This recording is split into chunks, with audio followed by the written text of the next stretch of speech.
chair foot here for Nigel. Nigel wants to prepare. Yeah, Nigel wants to prepare. Here's when you start yourself a little bit. Yeah.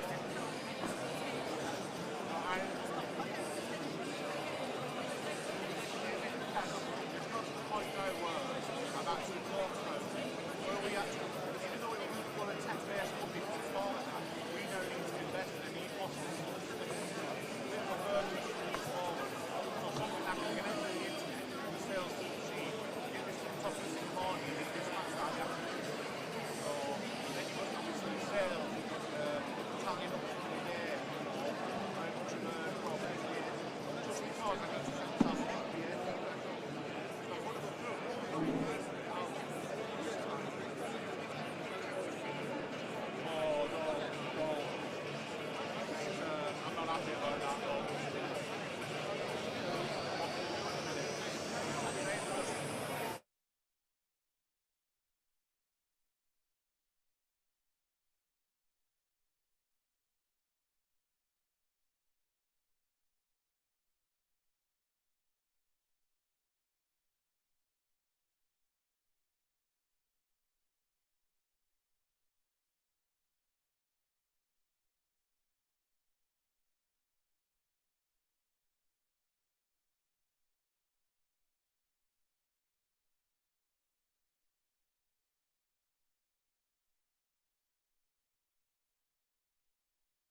Thank you.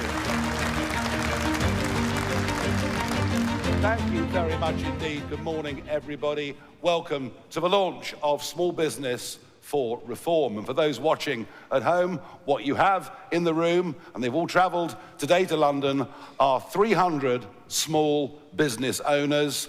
Today is the beginning of something that we intend to be very, very large indeed.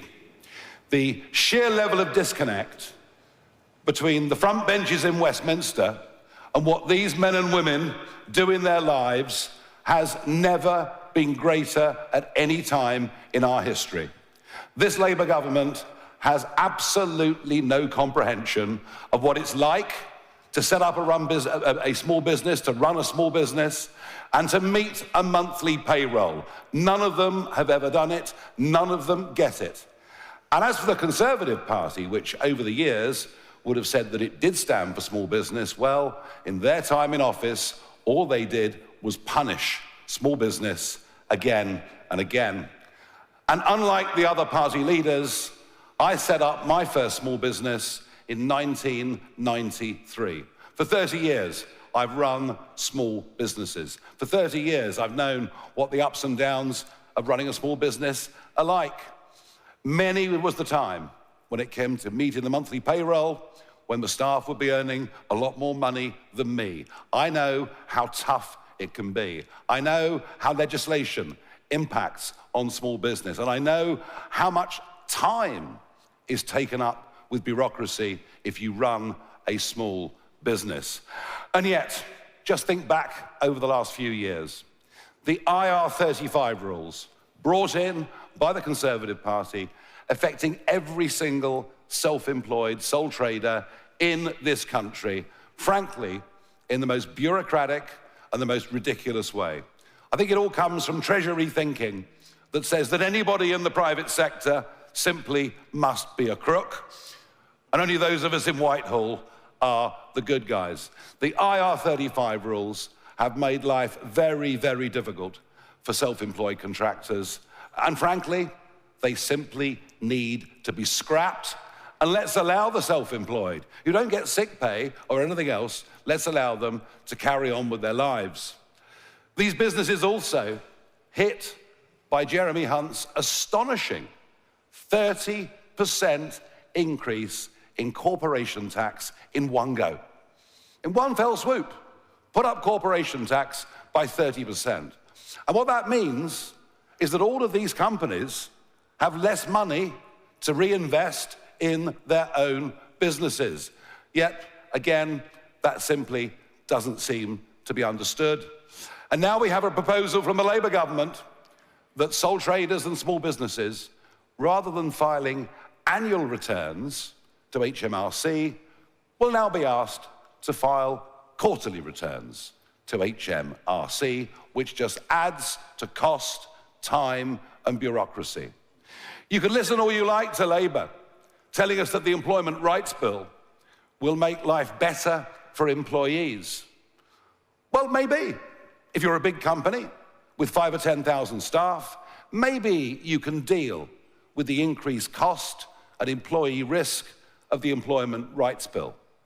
But what if you're a small business, just employing 3 people, and Labour bring in legislation whereby someone you take on could start to take action against you after literally the first day in work? There is no understanding of the impact of legislation. And that is because government only listens to big business. I saw this myself in my 20 years in Brussels.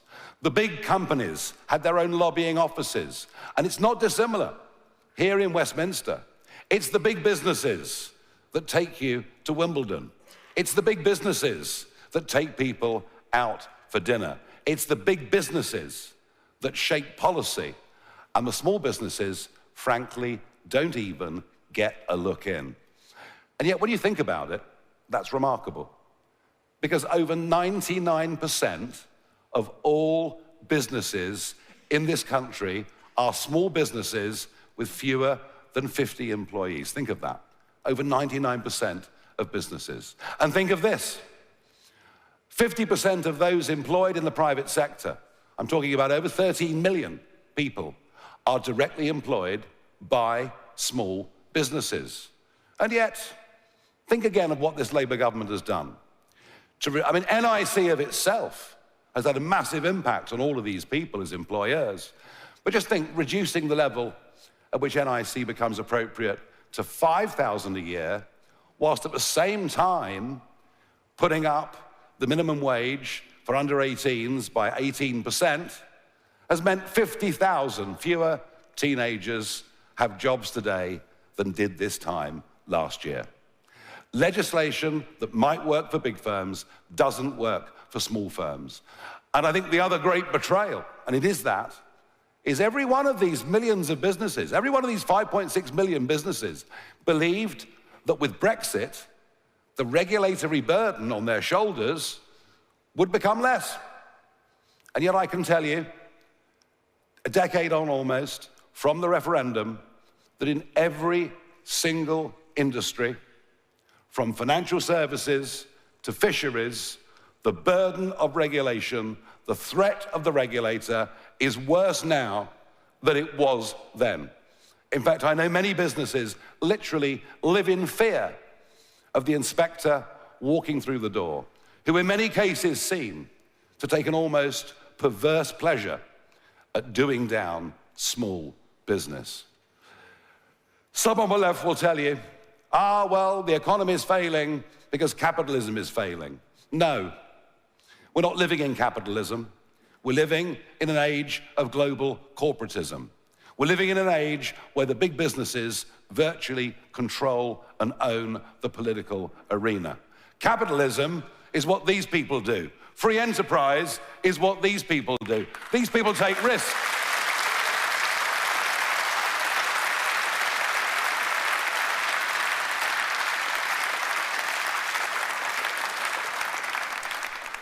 They risk their own money. They go to the bank and borrow money. They've no idea at the start whether their business concept will work or not. And many of them will have failures along the way. But that's what free market enterprise is about. It's about risk. It's about reward. It's about failure. And some of them, who despite everything, go on, succeed, make lots of money, well, they're almost treated in Britain as if they've done something wrong. As if morally it's wrong to be successful. Morally it's wrong to make money. Well, what a reform government will do is everything we can do from the education system onwards to change that culture.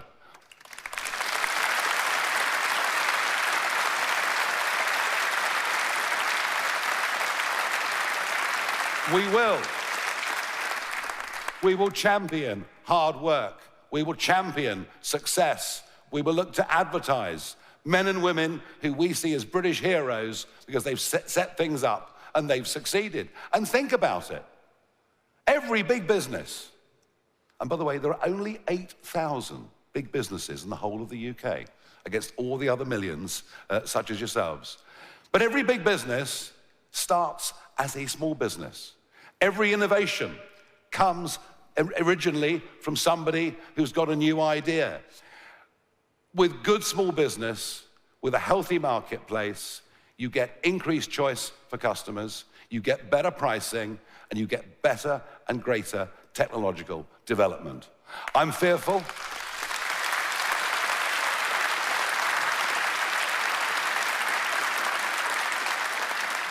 I am fearful that this budget won't understand any of that.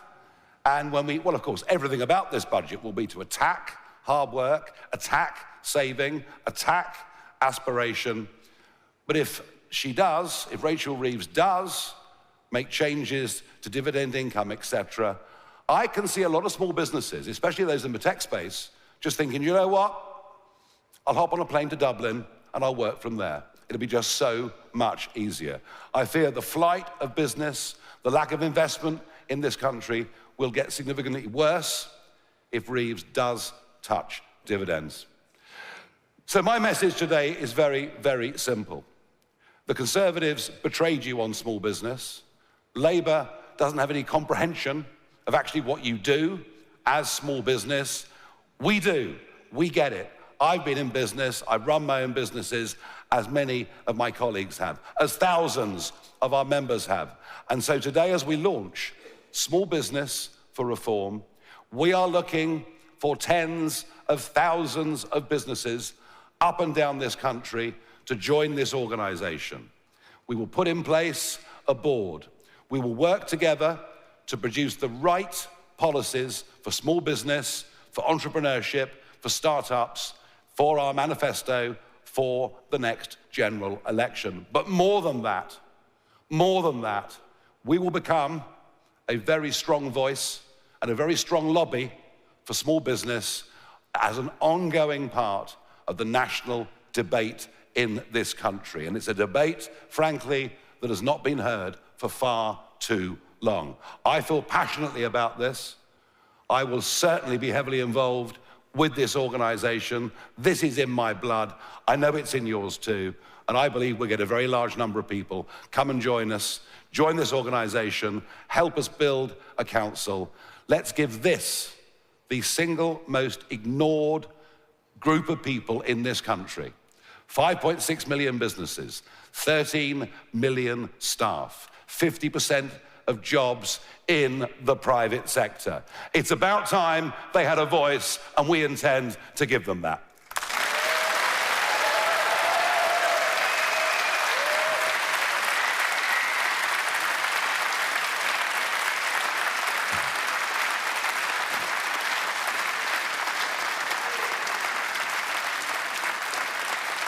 Thank you. Thank you very much. Now, our first small business entrepreneur, somebody who started very small, but went on to become very successful, and now acts as a mentor to others that want to get into business, establish themselves, become successful, is a man called Kevin Byrne. He founded something a few years ago called checkertrade.com. Before I introduce Kevin to the stage, let's have a short video to see who you're about to hear from. When I sold my company, I sold it for more money than most people could think of. But the whole situation in the UK today for entrepreneurs is crushing them. My name's Kevin Byrne.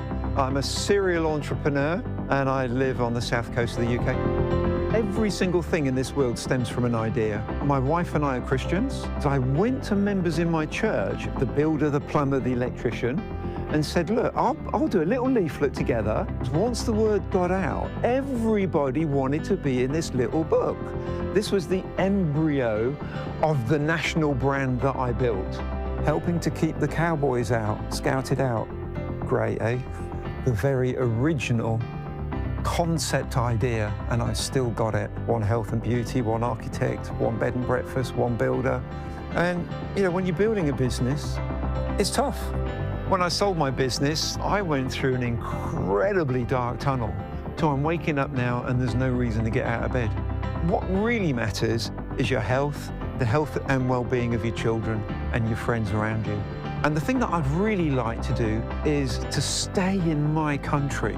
But the whole system is rigged against entrepreneurs. Have I got enough time to build another national brand under all the caps that this government and previous governments have put into building businesses?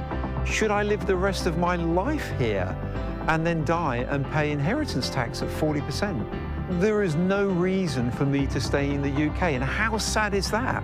Because I love this country. How sad is it that I've spent my entire life employing people, paying tens of millions in tax, get to a point where I'm thinking, I just can't stay here. Imagine if entrepreneurs were encouraged to come here, entrepreneurs were rewarded for employing people. What would that do to the economy of the UK?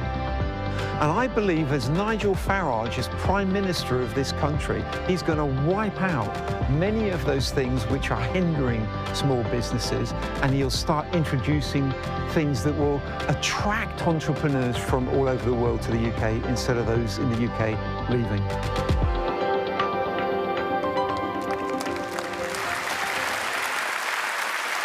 Ladies and gentlemen, I'm pleased to say that Kevin Byrne is not going to emigrate. He's going to help us make this a country for entrepreneurs, startups, and small businesses, and I'm very pleased to welcome him to the stage now.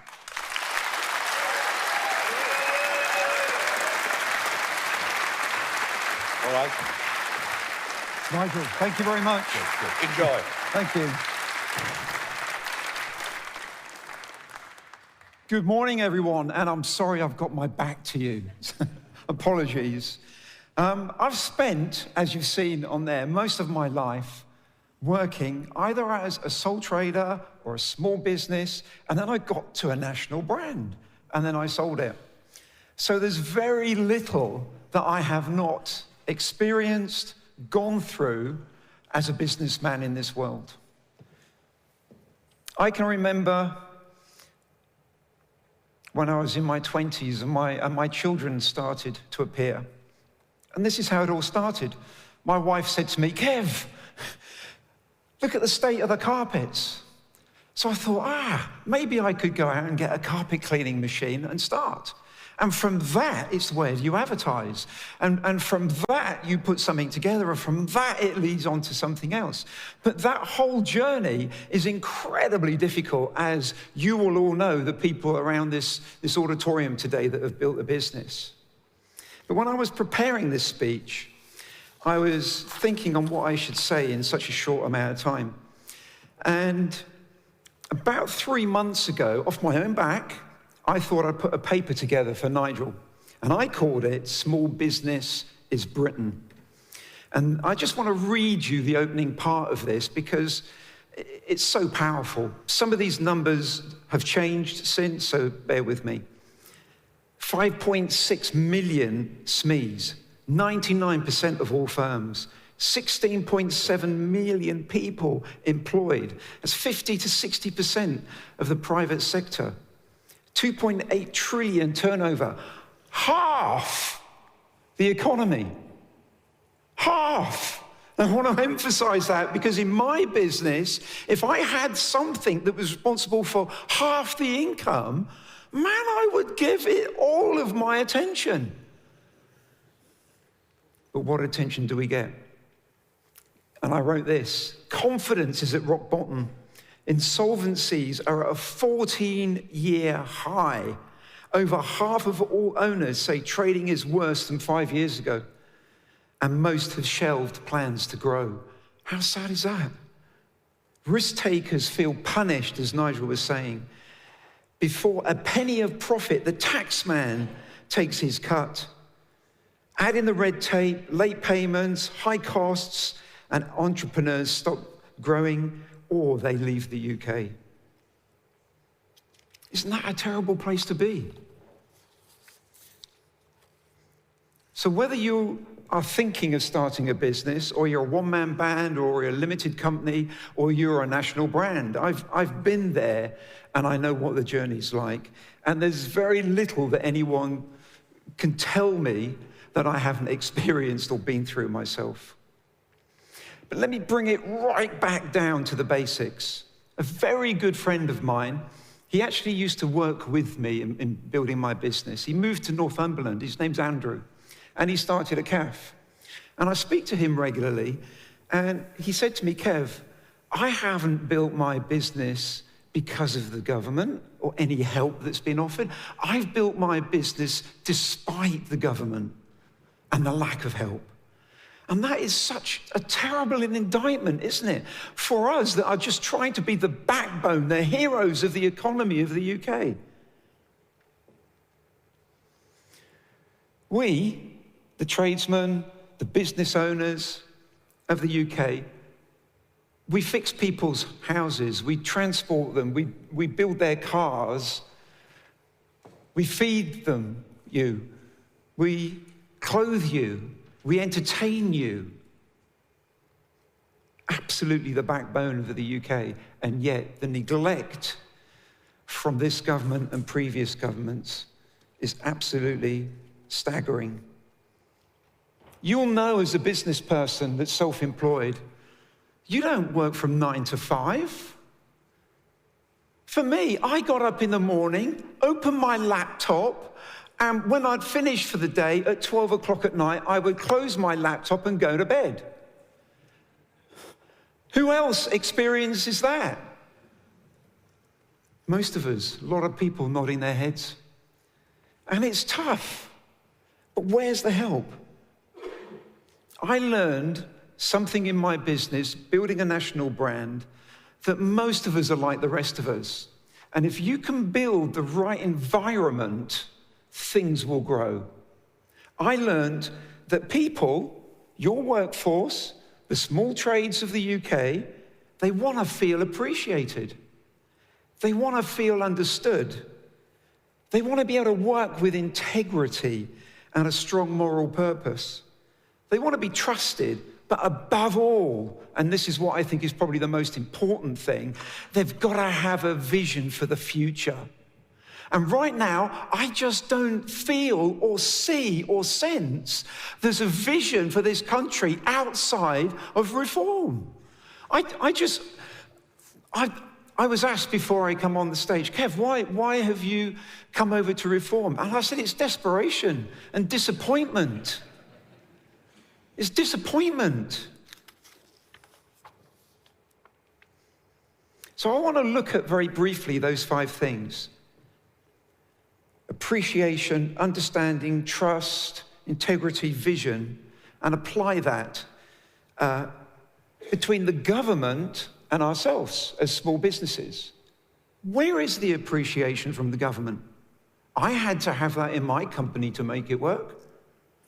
Where is the understanding from the government about our strifes and issues and problems building small businesses? There isn't any.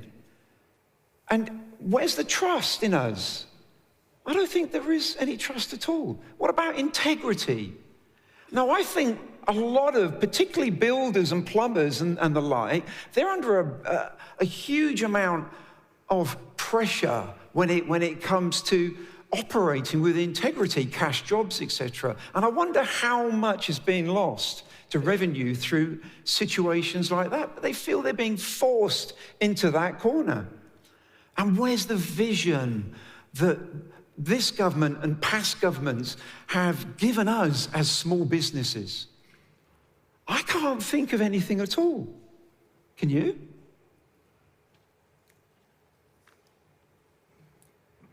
The tragedy is this, and it's twofold. 30% of all small businesses fail within the first 2 years. That's the first tragedy. The second tragedy is this. With the fast approaching employment rights bill, wow. Wow. Has a businessman put that together? Has someone that actually employs people put that together? I don't believe they have. Because you just simply wouldn't put those things in place. So how many people that are one-man bands that want to start to move forward and employ someone are going to go, I ain't doing that. Not with all those regulations, not with all of those things that are put upon me. If I employ someone and I've got all that to go through from day one, I ain't going to do it. So what's that going to do as a knock-on effect in 4 years, 5 years, 10 years for the economy? If just 1 in 4 people say, I am not going to do this because of this, what's that going to do to the economy? What's that going to do for the small businesses in years to come? It's tragic. But now, let's imagine there's an opposite. Let's imagine that there is a government that truly appreciates small businesses. There's a government that truly puts themselves out to really understand the pressures that we have been under and are under as a business.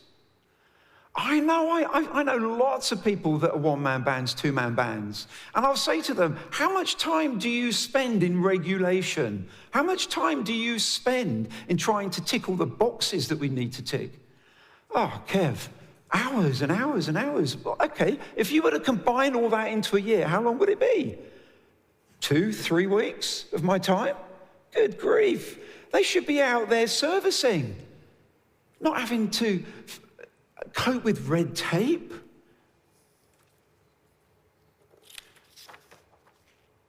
So, what is it that this country needs? It needs a system that encourages people, a system that will help that one-man band take that leap without the fear or the bureaucracy that's associated to it. We need that. Imagine if success was recognized and appreciated and applauded in the UK. Do you know the United States economy at the moment is growing? I think it's 3 times the rate of ours. And that's because of those very things. They celebrate success. They celebrate the entrepreneurs in their country.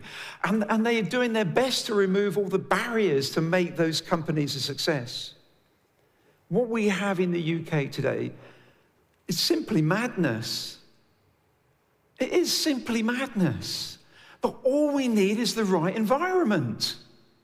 That's all we need. And we need a vision. We need someone like Nigel to get on this podium and have that national voice and say, this is one of the most important aspects that the UK has got today.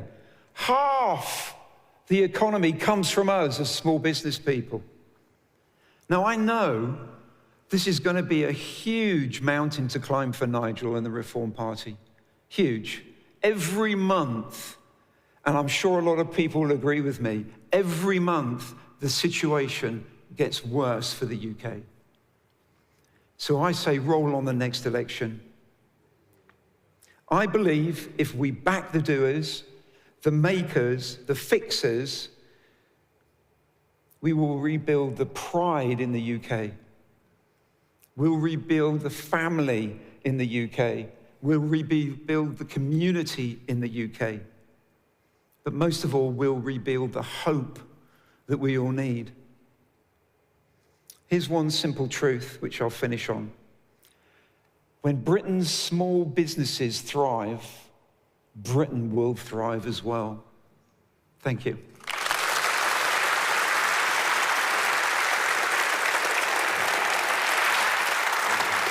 Lots of passion. Well done.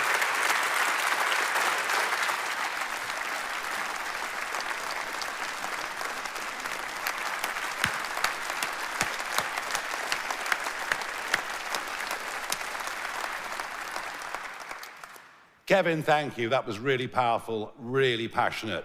Were you listening, Rachel Reeves? Oh, I don't think so. Even though she was a senior economist at the Bank of England for 10 years, you know.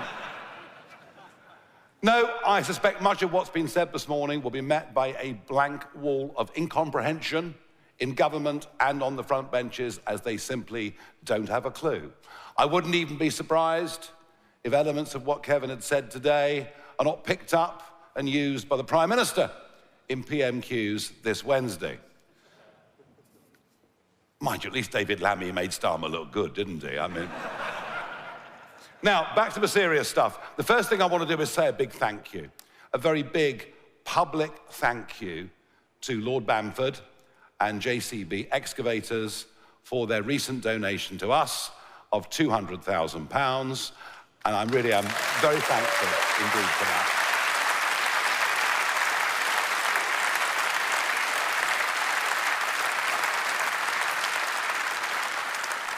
And they've given a lot of money, over £10 million to the Conservatives over the years, but they're giving us some money because they know that we are pro-entrepreneurship. They know that we are pro-startup. They know that we are pro-small business.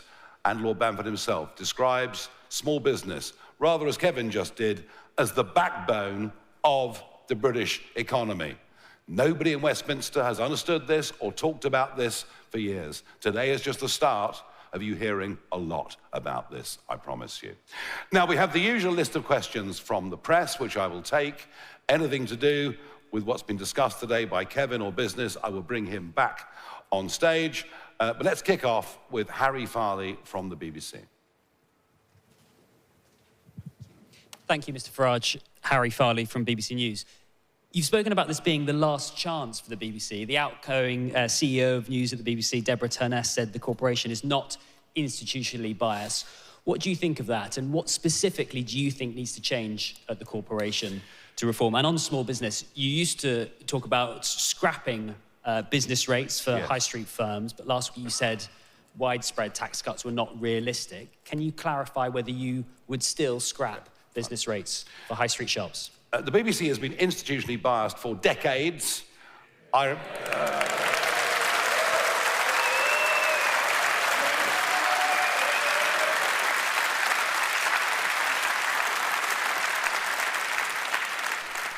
well remember the Wilson report 2 decades ago, saying the BBC were not covering areas like Europe and immigration with any sense of impartiality. And you could, add on to that net zero, climate change, all their interpretation of the horrors that have happened in Gaza. And now, of course, the United States president. I spoke to the president on Friday. He just said to me, "Is this how you treat your best ally?" It's quite a powerful comment, isn't it? It's quite a powerful comment. So there's been too much going for too long. You might have noticed, Harry, that last year 500,000 people stopped paying the license fee. The year before, 500,000 people stopped paying the license fee. If the BBC doesn't now get a grip, get somebody in from the outside, somebody who has got a history and a culture of changing organizations, of turning them around, then I think what you would see within the next couple of years are many, many millions just refusing, just not wanting to have the license fee. I spoke to Nadine Dorries at some length this morning. She, of course, the former culture secretary, now a member of Reform, and she was the one trying very hard to bring some reforms in. And I rather agree with her. We need to very much slim down BBC. When it comes to entertainment, when it comes to sport, and many other areas like that, well, they should compete against everybody else for a subscription model. That's the modern world that we live in.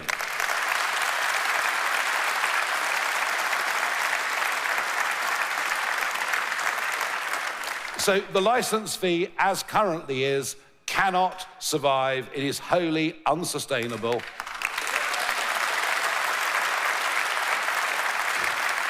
Which, by the way, doesn't mean I don't want a BBC. I think part of our global brand, I think the BBC is important. I think BBC World Service is actually very, very important. And I think the BBC should get back to doing news, but just to doing straight news. If it can manage that, it has something of a future. If it can't manage that, frankly, it has no future at all.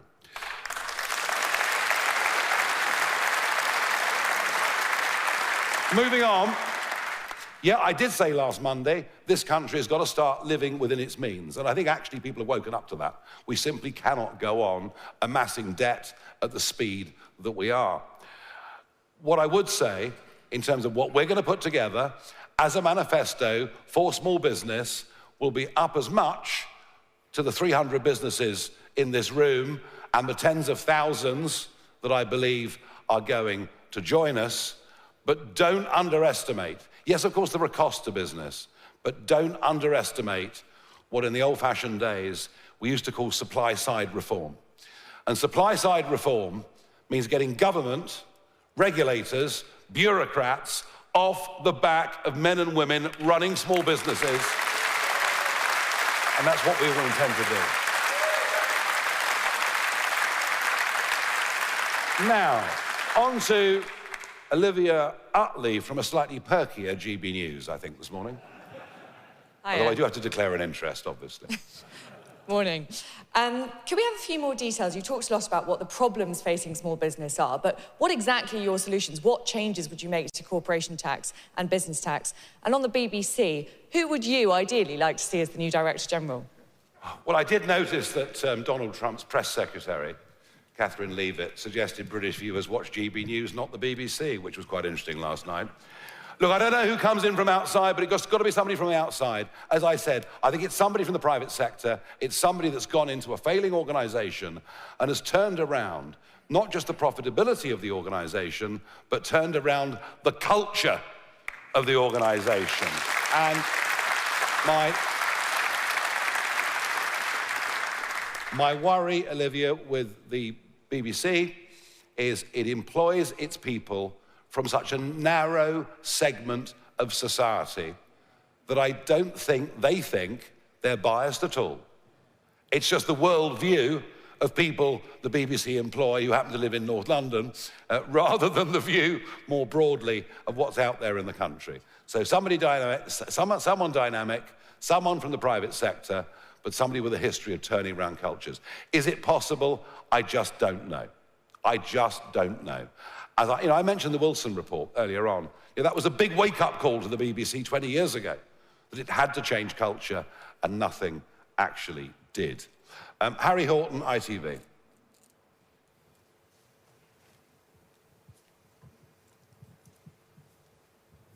Thank you very much, Harry Horton, ITV News. One of the biggest bits of red tape that small businesses face at the moment, and one of their biggest complaints, is the paperwork they have to fill out when they're dealing with the EU and sending goods to the EU. You've said you'd rip up the government's SPS deal if you got into government yourself. Wouldn't that immediately create much more paperwork for thousands of small businesses across the UK? And then just on the BBC, the broadcasting landscape in this country at the moment is dominated by big American giants like Amazon, Netflix, Disney, Google. I could go on and on. Are you worried about what it means for British culture if the BBC in future is much smaller, weaker, and less consumed than it is today? Well, why doesn't the BBC then reflect what British culture actually is, rather than the absolutely mad...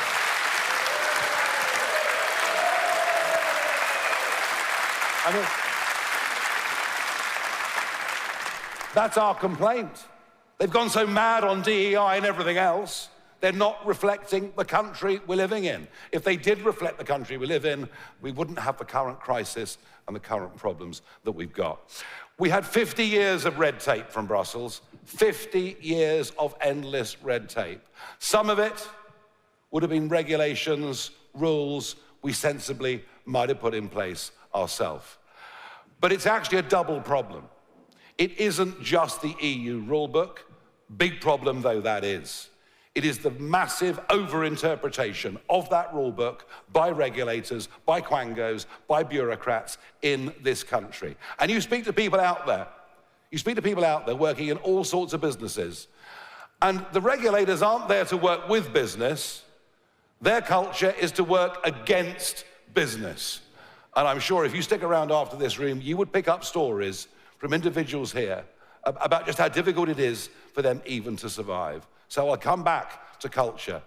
I do think that the EU, its rules and regs, but I also think the way that Tony Blair fundamentally changed the way the country's run by taking enormous power away from ministers and elected politicians and handing it over to quangos and regulators has made the life of small businesses much, much harder. So there is a lot to do in this country, with our own people as well. Mari Aurora, Sky News. Thank you. First of all, you've criticised Labour's workers' rights policies and commented to potentially undoing some of them. You said you might want to cut minimum wage for younger people. What is your message to workers today? Are you the anti-worker party? And if I may, on the BBC, what do you make of President Trump weighing into the conversation about the BBC and the British media landscape? Do you welcome that, or does that concern you? Well, if I was the President of the United States of America, if I was the person making sure that the United Kingdom had security guarantees that meant that it could be defended, whereas on its own it would be helpless, and I'd been stitched up on the eve of a national election. I mean, people talk about election interference. What the BBC did was election interference. If you put yourself in Donald Trump's shoes, I think you'll understand why, when I had a chat with him on Friday, he made his feelings on the subject known to me in no uncertain terms and not in a quotable form. Even your question is the question, even your question is the problem.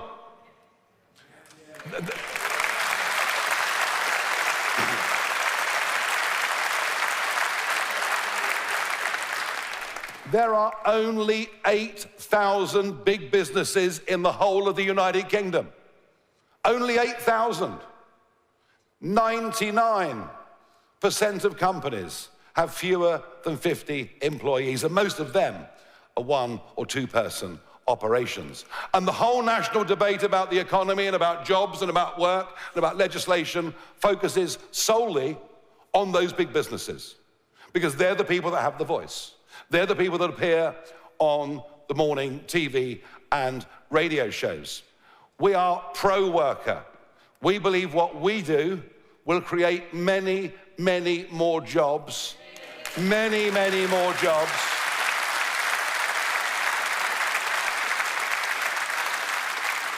And I would say this, jobs, yes, and people will have to work hard, but jobs that will come with a quality of life. The other thing that is never understood, whether it was in Brussels before or in Westminster now, there is this assumption that employers are the bad guys, employees are the good guys. Let me tell you something. Most people that run family businesses treat their staff as well as they treat their own families. I know that.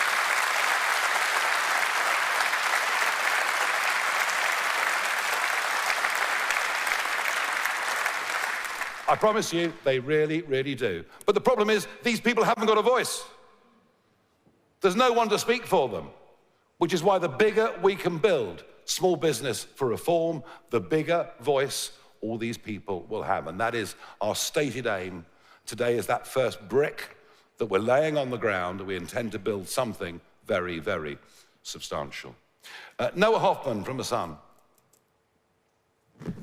Thank you, Mr. Farage. I was wondering if you could outline what role small businesses could potentially play in tackling Britain's bloated welfare bill and getting youngsters out of the bedroom and into the workplace. And secondly, if I may, what your plans are to ensure that high streets are beautiful again and aren't just covered in illegal migrant vape shops. Thank you.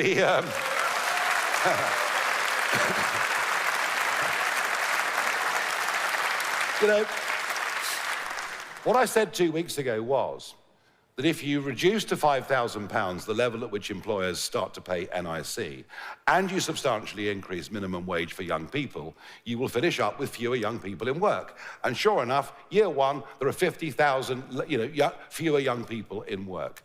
I would say that immediately in this budget, what Reeves has to recognise is that bringing the NI rate for employers down to 5,000 has been bad for young people getting into the workplace. And frankly, I want as many young people as possible to get jobs, to get into the workplace, and to get into the habit of actually working. When it comes to the high street, well, the high street's had problems for all sorts of reasons. You know, we know online, etc., etc. Turkish barber shops are doing very, very well indeed. Very, very well indeed. Whilst many of these people here have been debanked because they have one payment that seems to be unusual, and they're caught under anti-money laundering regs. I mean, you literally couldn't make this situation up. All I would say about the high street is one of the things in the high street that does still survive is the bookmaker's shop, which actually for a lot of lonely people is a place they can go in, meet people. There are 22 million people, 22 million people a week have a bet of some kind in this country. Yes, there are a few problem gamblers, but there are problem drinkers, there are problem drug takers, there are problem everythings. And I worry that if she puts up gaming duty significantly in this budget, not only will it close hundreds, maybe thousands of high street bookmakers, but I genuinely wonder whether Clacton Pier and the other 400 seaside villages and towns that have innocent amusements where kids put in tuppence, you know, those maddening machines. You always think you're about to win big, don't you? I still think I'm going to win big. I never do. And my worry is it will close all those down too. So, you know, you've got to get this right. And if she does put a big... And it will be a tax on turnover, not on profit. So the impact on the high streets, the impact on our seasides could be very, very serious. I very much hope she listens, and I know The Sun have been taking this incredibly, and quite rightly, seriously. Martin Beckford, Daily Mail. Thank you. You mentioned big business owning the political arena and lobbyists taking people to Wimbledon. Do you currently want your MPs not to take freebies? And would a future reform government, would ministers be banned from accepting corporate hospitality? Thank you. Well, that depends what corporate hospitality is. And you've got to define it properly, haven't you? Is it having a cup of tea? Clearly not. Is corporate hospitality going to Wimbledon? Perhaps it is. Look, the most important thing about this is that it is above board and it's not hidden, so that everyone can see. But I can promise you, I can absolutely promise you that it is the voice of big business that Brussels listen to. It's the voice of big business that Westminster's listening to. And I've had these debates and arguments over the years with ministers. They say, but Nigel, it's what business wants. So no. It's what two big businesses want. And actually they want an environment that makes it as difficult as possible for small and medium-sized businesses to survive, to flourish, and to come and challenge their role in the marketplace. They want to squeeze everybody out.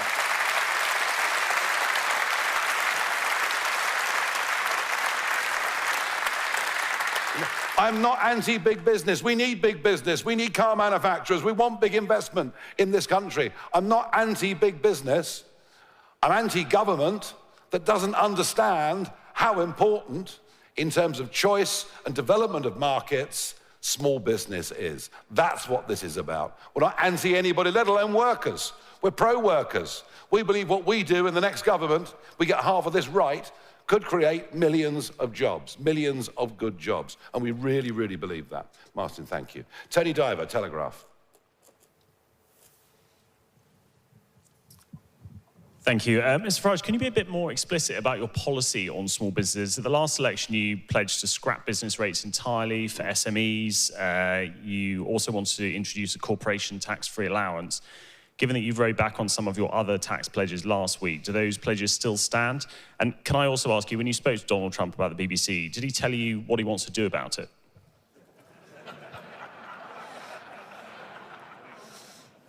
Not sure before the watershed I can answer that one. Look, what's done is done. What's done? Trump. This isn't about Trump. Trump's just the final straw of what we've seen over the course of the last weeks, months, and indeed decades. Look, I've made it very, very clear, Tony. Today is the start. Today is the first brick in what is going to be a big, strong, powerful building that will have a voice for business. I understand what you say. It links in very much to the question from Hassan about business rates. We will build and forge a full policy on this between now and the next election. What I will say though, specifically, is that the VAT threshold is far too low, and it's one heck of a burden.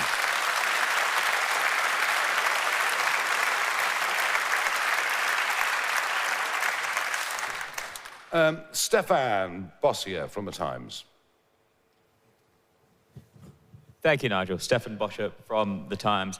A lot of the words you've said today will be seen as an attack on big business. You said it's an age of global corporatism and that they own and sell Westminster. Are you not concerned about the sort of thing that could do to business investment under a potential reform government, particularly amongst big multinational companies? No, I'm very happy for big business to invest in Britain. I'm very happy when Nissan years ago opened car factories. I was very happy when I worked in London and 300 foreign banks headquartered in London. Very happy with that. I'm not anti-big business. I'm just anti-big business having such a say over government policy that small business doesn't get a look in. And believe me, small business has not had a look in for years and years and years. It has become the most neglected sector of the British economy, and yet, as Kevin said, it's half the economy. So let's give it a voice.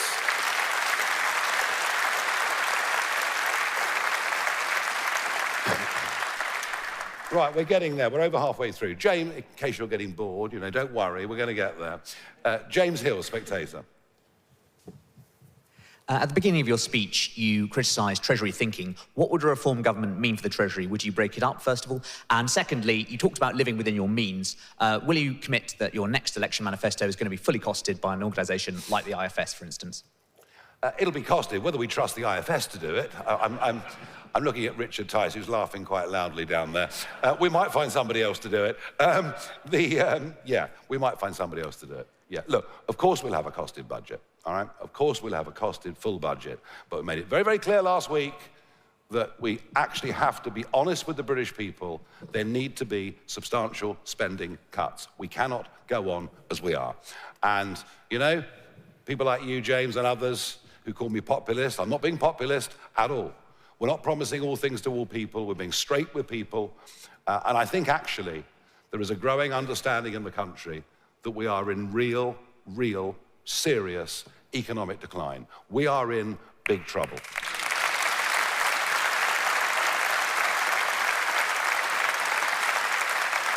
George Lithgow from PA.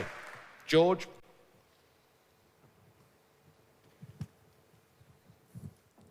What else did you speak about on Friday with President Trump? It's a very, very good question. It's a very good... Shame you've wasted it, really, isn't it? But it's a very, very good question. No, we talked a little bit about the British political scene, as you might understand, and we talked particularly... Now, I will say this. Other things I won't say, but I will say this. We talked about energy. About energy, without which, without reliable energy at cheap pricing, we are seeing literally an industrial massacre in this country.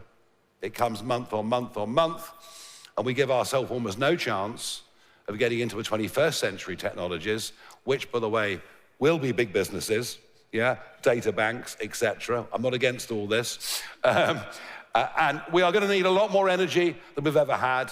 And to currently have the highest industrial energy prices in the world, Trump just thinks is a most self-destructive act. And I agree with him 100%. Our energy policy is mad.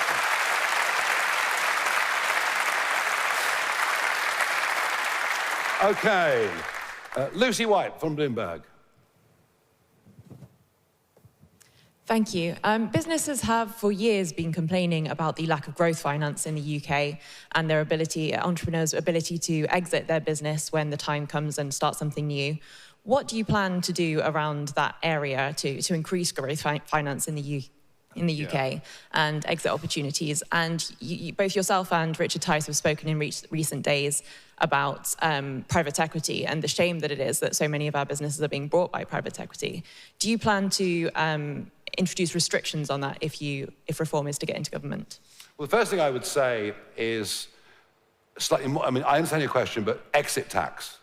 Now, there is now talk of an exit tax. You want to sell your business, you want to move, there'd be an exit tax. And there's rumours that could come into the budget. That would mean that people just wouldn't invest here. They'd start investing elsewhere. And that, I think, would be a major, major problem. When it comes to finance, well, look, there is already a secondary lending market that is building and developing out there. No one quite knows the scope or the scale of it, partly because banks quite massively de-risked after what happened in 2008. So, I mean, I'm worried there could be some scare stories down that rabbit hole at some point in time. Private equity, well, of course it exists, but what we would like to see is a London Stock Exchange that once again has IPOs. And I can't promise to wave a magic wand on that, but I think your question is part of a much bigger question about the Financial Conduct Authority and the way in which it operates in what is still Britain's biggest industry. It has lots of individual players, but it's Britain's biggest industry. So look, I would say this to you, no exit tax, otherwise you're going to kill investment in this country. And let's have a serious think in terms of financial services, in terms of funding of businesses and operations of a stock exchange. We need a really big, hard thing. I can't give you an immediate answer. All I would say is this, that we have to compete. We have to compete against other stock exchanges, yet we keep stamp duty when our competitors don't. There are many things we can do to at least begin this process. but we can't stop private equity being good at what they do. Mauricio Alencar from City AM. Thank you. Just on the VAT threshold, some right-wing economists have called for it to be lowered to promote growth. How high should the VAT threshold be? Significantly higher than it currently is. And if you ask, there are so many businesses, there are so many one- and two-man bands who find themselves literally on that cusp. They're literally on that cusp. And that's why the argument for increasing the threshold makes sense. You know, you're operating a one- or two-man band, you can sort of understand that you might be at or near where the threshold is. Remove that worry, and I would say it would need to be sort of, well, I'm not going to predict now whether it's up 75%, 100%, but it's something in that region. And at the moment, it's a damn nuisance to a very large number of people and a huge worry to a very large number of people. And it's one of those things, you know, Kevin talked about it earlier, it's one of those things, it's the difference between having one member of staff and two members of staff. You know, and if that conversation is had amongst millions of businesses, you begin to see what the potential for this sector of the economy really is. Removing some of the headaches makes an awful lot of sense to me. Mari Novick from the FT. Hello. It's not entirely clear to me. So you did speak to Trump on Friday about the BBC. Can you be a bit clearer about exactly what you said and what was said and what he replied? Look, you know, I'm not going to say any more than I've said. He was very, very unhappy. Is that the way you treat an ally? Well, it's not the way that I treat an ally. I mean, the guy was stitched up in the most unbelievable way on the eve of a national, general, and presidential election in America, and he and large numbers of Americans are utterly furious about it.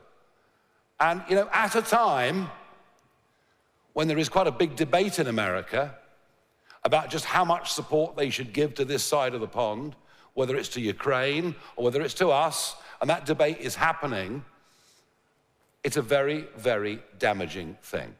It's good that it's been dealt with for now, but just getting rid of two members of staff does not eradicate the cultural problems that lie deep within the BBC and have for many, many decades.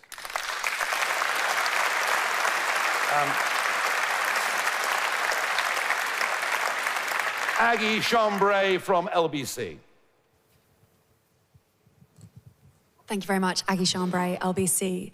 If your small business board recommended closer ties with the European Union to make the regulatory burden on business lesser, would you do that? And also, if I may, you said you want the BBC to just do straight news. So under a reform government, would that mean that the BBC wouldn't host things like The Traitors? Well, it wouldn't need to, would it?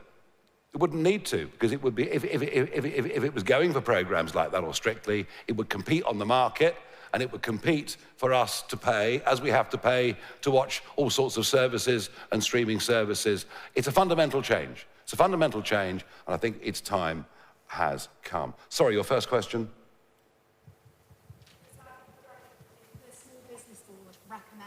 Oh, sorry, EU regulations. Yes, sorry, similar to the previous one. Look, you know, it is extremely unlikely that small business, if it thinks it can have a voice in making laws in our country, would decide to have absolutely no voice at all in laws that were made in Brussels. And that's the point.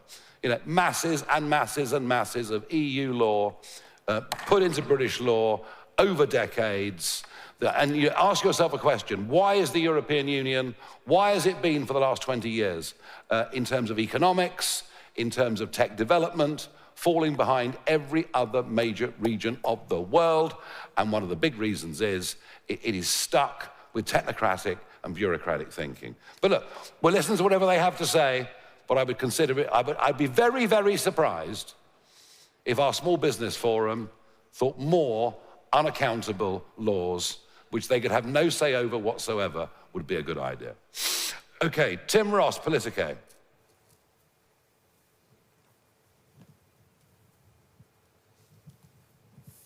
Thanks very much. Just following on from that point, big business in the city in particular would welcome a closer relationship with Brussels. Would you be willing to consider that potentially, since you're keen to see big businesses invest, as you said earlier?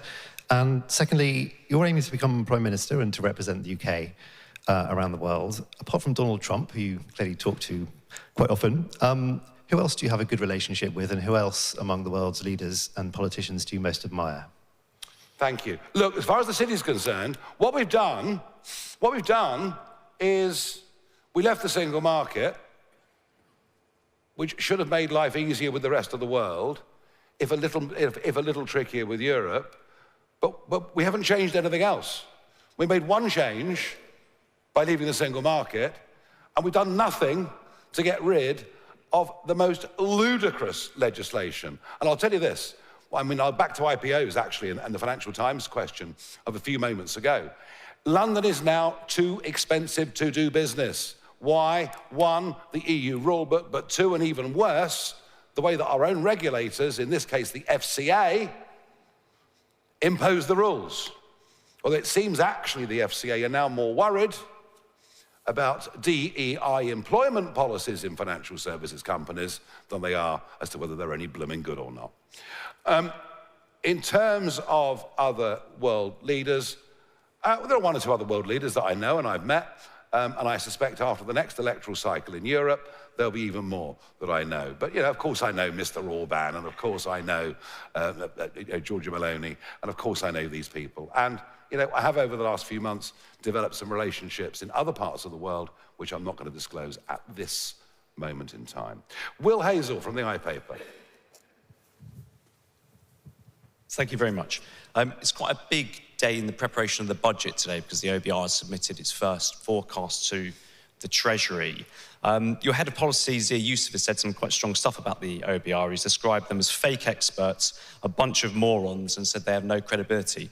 Would you scrap the OBR? And just on the BBC, if I may, Nigel, do you think all of the BBC's revenue should come from that subscription model which you outlined, or would that core kind of news function, could that be funded by a diminished licence fee, do you think? Well, I'm very surprised that Zia Youssef would use language like that.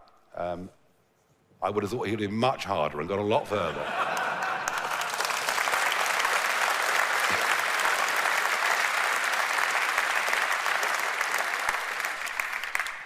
I'm not sure the OBR served any useful purpose over the course of the last few years. I think we elect governments to make decisions, not to rely on everybody else as an excuse. But look, we will look at that, debate that.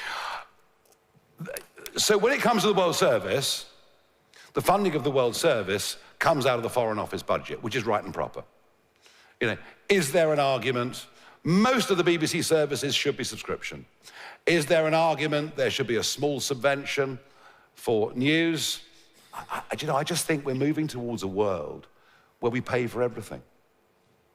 And if BBC News was good, would people pay a reasonable amount for it, just as they're paying for other channels or other news services? I think they probably would. But look, I'm going to work with Nadine Dorries on this.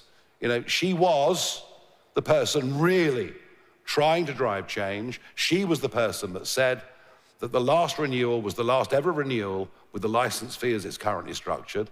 So we're fortunate to have somebody in the, not here today, but somebody in the party, you know, who spent a lot of time, effort, thinking about this, thinking about Channel 4 News, getting rid of that, as a privatisation and many other things. So we'll fine-tune this, but I, you know, on the big picture, I agree with Nadine years ago that the licence fee is not sustainable in its current form. Eleni Courier from The Guardian. Sorry. I just thought a bit of letter. Right, is that better? Fine, thank you. Eleni Courier from The Guardian. Thank you. Picking up on what you said about lobbying by big business, will you set an example by stopping big businesses from sponsoring Reform's conference from next year? And secondly, can you tell us what your position is on electoral reform, and do you still back proportional representation? No is the answer to your question. No. I mean, I'm not against big business. I just want these guys to have a chance.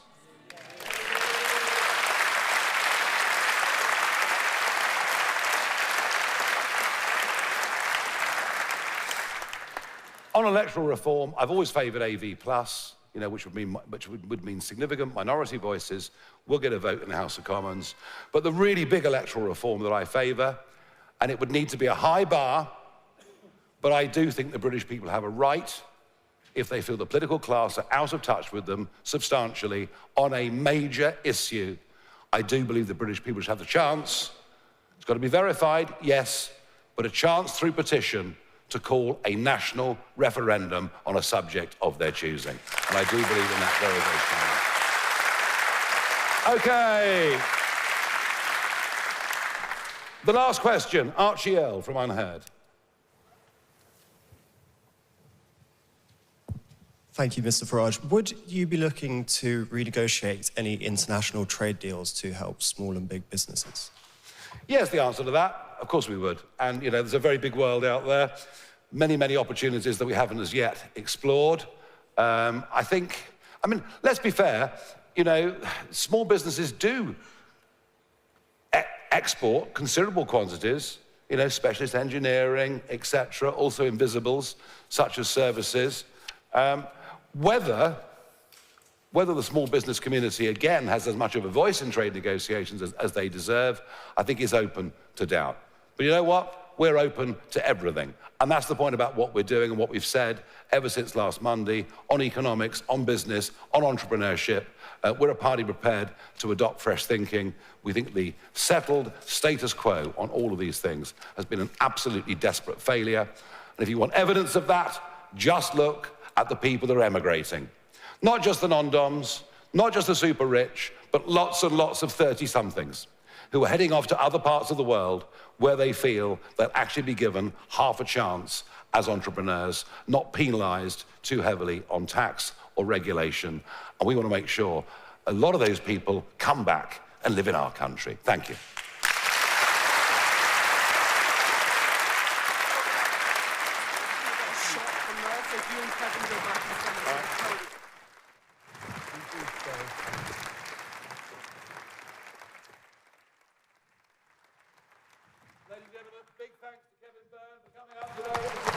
Hold your balls up. Hold your balls up. Hold your balls up.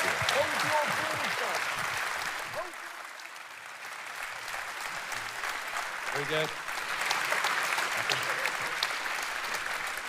They always take longer than you think they need.